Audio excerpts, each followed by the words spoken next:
Hi, and welcome to AmalgamNation. This week's vid is on the original Need for Speed Most Wanted Black Edition. One of my favourite racing games of all time. I still play it to this day. To be honest, I've never defeated it because different circumstances have always meant that I lost my save games. But I'm hoping to solve that problem. I can, however, tell you about why it's enjoyable for me. It's not enjoyable because of the racing itself, although that is quite fun.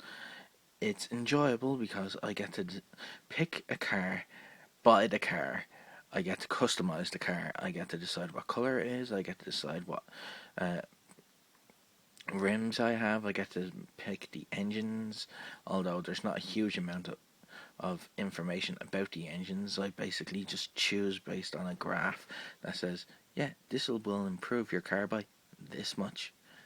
This car is faster than that car by this much. This is the car you're currently driving, and it is slower than this car by this much. And I'll be honest with you, it's pretty boring doing it that way. But when you get away from the racing, you get to just go out and free roam, and that's where you drive around the entire map and just crash into stuff. The aim of the game is to be the most wanted driver out there, not the best driver, the most wanted. You want to be the most badass driver of them all.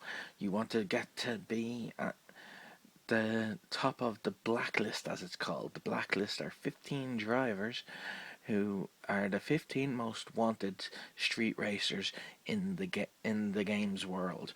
That means they have committed the most amount of crimes. They are the fastest driver, or they have the best car, or whatever. There's one guy when you're going up against him, you're told all about him, and the thing that they tell you is he's been stuck at that position for a while. Nobody can defeat him, and he can't defeat anybody else. He can't go up in position, and he's not going to go down in position. He's stuck at that rank. Now, that in and of itself says that they tried to give this game some story. They had some great actors in it, and the graphics were amazing for the time. Your car looks amazing when you look at the pedestrian cars. Well, I shouldn't say pedestrian, the civilian cars. You see where the graphics fail in and of itself. The civilian cars look boring. Cop cars look great. There's loads of different types of cop cars. You start off with your basic cruisers with the police sirens on top. Then the next rank up, when you're wanted for crimes that are strong and your wanted level is high enough, you go up against unmarked cars. Then you go back up against marked cars that are designed to go against street racing. Then you have unmarked cars that are designed for street racing.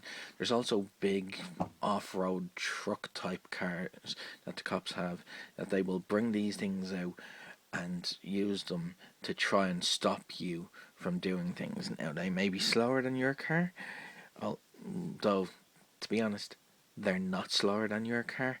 They're the same speed as your car, no matter what speed your car is, really. You can go a bit faster, possibly, using NOS, but it's not really too much difference in their speed and your speed. Their main thing is they're very difficult to destroy, those cars, and you get boxed in by them. They'll use them for roadblocks, and roadblocks are great in this game. You get to fly through them at high speeds. And a tip for anybody who's going to play this, and this is not a spoiler, when you go up against a roadblock, make sure you have NOS, because at the last second, aim for the rear bumper of the car that is in the roadblock, and hit your NOS. That burst of speed at the last second will more than likely send that cop car spinning over the top of your car, and it's things like that that make this one of the most interesting racing games that I enjoy. Now, it's probably the last thing I want to do in this vid is give a shout out to Nathan Keeley and all the guys over at Otaku Con.